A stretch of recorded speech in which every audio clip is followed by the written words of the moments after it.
Started. Oi gente, eu sou a Belle do CBLOL Insider e hoje a gente tá aqui com o Smiley, da Vivo Keyd. Hi Smiley, how you doing? Hello, I'm good, thank you.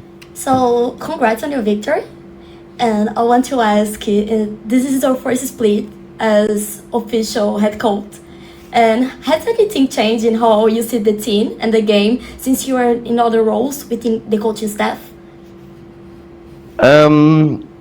I don't think much has changed how I see the game, but definitely how I see the team. I'm obviously in a position now that I feel naturally more responsible for everyone, everyone's well-being, making sure that the team is functioning not only inside the game but also outside the game.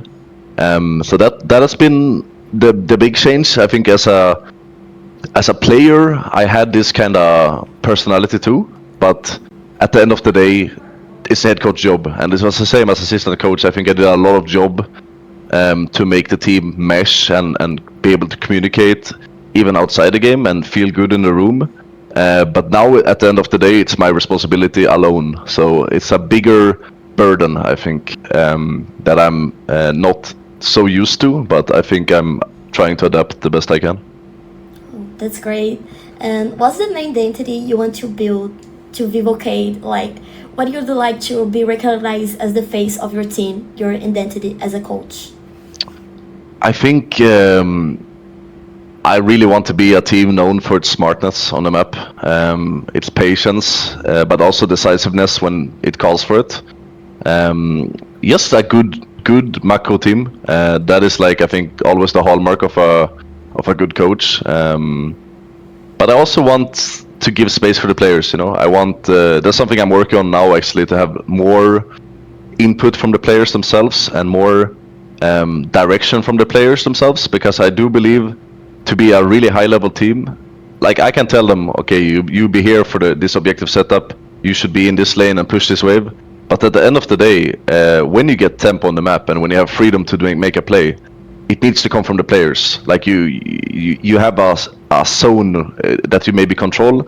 It's up to the players to get creative around that zone. So I think I give a lot of guidance, but at the end of the day, I like player freedom. I like to have ideas from my players and allow my players to make their own decisions within the structure that I give them. So, talking about players now, you decided to bet on two rookies, Zekas and Scamber. And what did you see in them to understand they were, like, ready to take the step to go to CBLOL? Zekas was someone I actually played against when I played with Scamber. So I have direct experience with both players. Zekas was actually a name because we had this situation in the last off-season before 25. Before this year, where Shino ended up going to Loud, and we desperately needed an academy top laner. And I was actually the one who gave the name for Zekas, because I played against him when he was in Stellai in Circuit Tau, and I felt like he was a bit of an uncut gem, so to speak. I think he was not the best player at the time, but I could see a lot of, like, promise. Like, he had a lot of good instincts. I think he showed. He showed a lot of good things, and then the other things that he lacked, I think, is easy to teach. So Zekas was someone I had my eyes on for a while, and Scamber, I think, just playing with him, I know he's truly a wonderful person. Like, it's undoubtedly one of my favorite teammates of all time, and I've had a long career. So with that in mind, but also his innate synergy with Bobbers, with the Samis, I think he was just like a really good fit, and I didn't even consider looking elsewhere in the offseason for another support, because I think in the qualifier they showed, both inside the game and outside the game, that they understood each other well.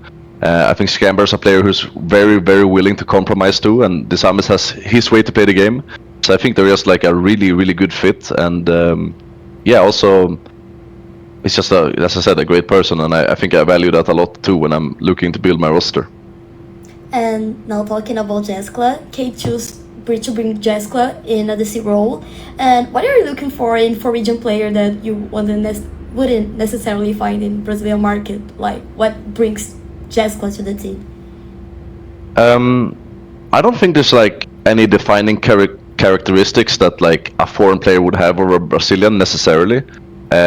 For me, it was just like a choice, like on the market. I went and looked, right, and I looked at Brazilian players as well, especially in Tier 2. And I just knew that this team, we need a complete, stable player who has like a base to stand on when it comes to game knowledge and like reliability. I need a consistent carry. I just don't think I could find it in Brazil. I don't think it has to necessarily do with like nationality or anything like that. It was just what was best on the market, and I also had the pleasure of knowing Jeskla from before, so I also knew that he would be a safe fit for the team environment, which was also something that I considered very important, because we've had a very chaotic year, like for both Miri and Bobbers, and also the coaching staff that has been there the whole time.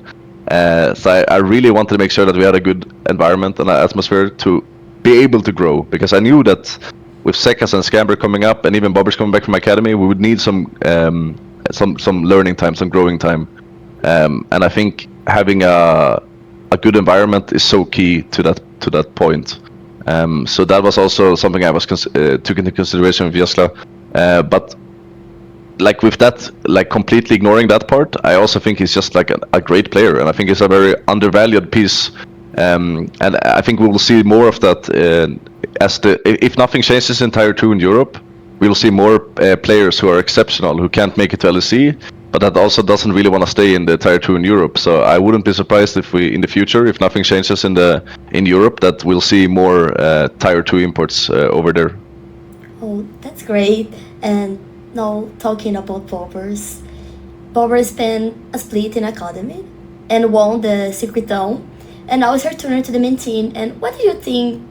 What did you see actually in him during that period? Like that showed that he was able to come back to the main stage. I mean, for me, it's just he's always at the level. I think it was kind of ridiculous that it ended up the way it did. Obviously, I'm not gonna go into too much of the details, because it was also a very like tough time for the organization as a whole this year, and changes had to be made, but maybe it wasn't the right changes, maybe it wasn't at the right time, maybe it reached a point where it couldn't continue the way it was going. So at the end of the day, I think for him it was probably at that moment a positive thing to move down to academy and play with the boys there. I obviously wish it would never come to that. I think there's nothing he had to prove to come back to CBLOL, to be honest. He just is that good. So yeah, he for me he's a brilliant player. And I think if he keeps growing his character outside the game, I think he'll be an all-time great of the region, and I think he's already in that kind of trajectory. So yeah, he's an exceptional talent. That's and I knew it from the moment I played with him in 24. And you faced FURIA today. It was a really fun game. So today, FURIA, who are coming off a loss against Loss. And how was the preparation for this match? Because it was really surprising, like the way the match came along. Yeah, to be honest, I felt like it was a little bit strange that we found out only, I think it was Tuesday this week, with only like 2 more days left to scrim before the game, and I would assume FURIA also find out at that exact same time. So I feel like it was maybe a little bit badly handled. I feel like if this happened last week, right, on Saturday or Sunday. If there's been an infraction, I mean, I'm not gonna talk about the rules, because rules are rules.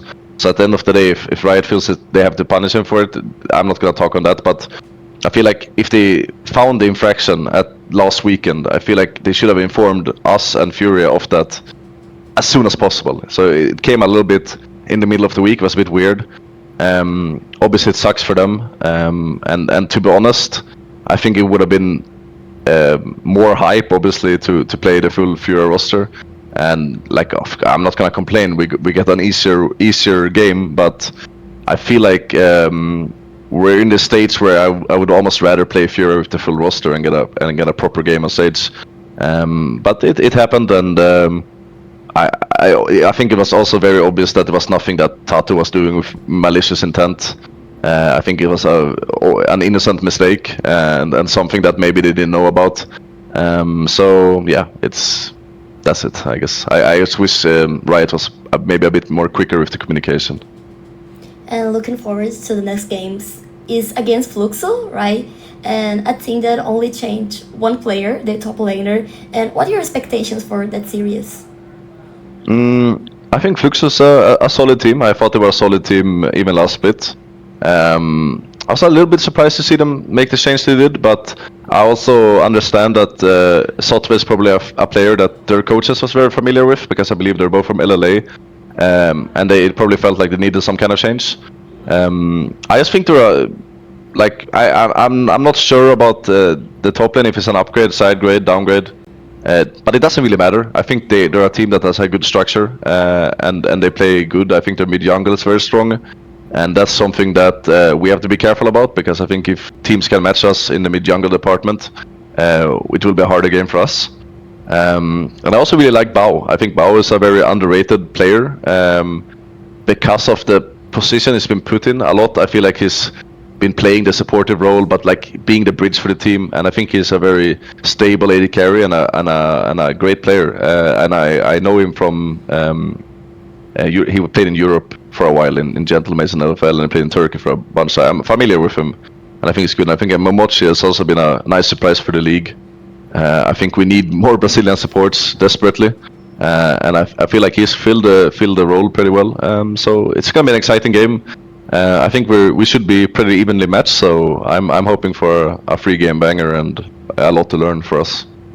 So finishing the interview, can you send a message to Keyd fans who are looking forward to this new roster, new things, new coach?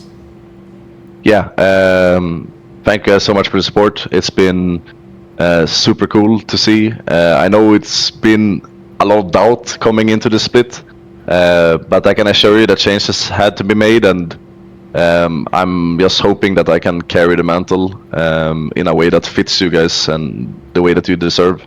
And we can keep having success within the structure. Thank you guys.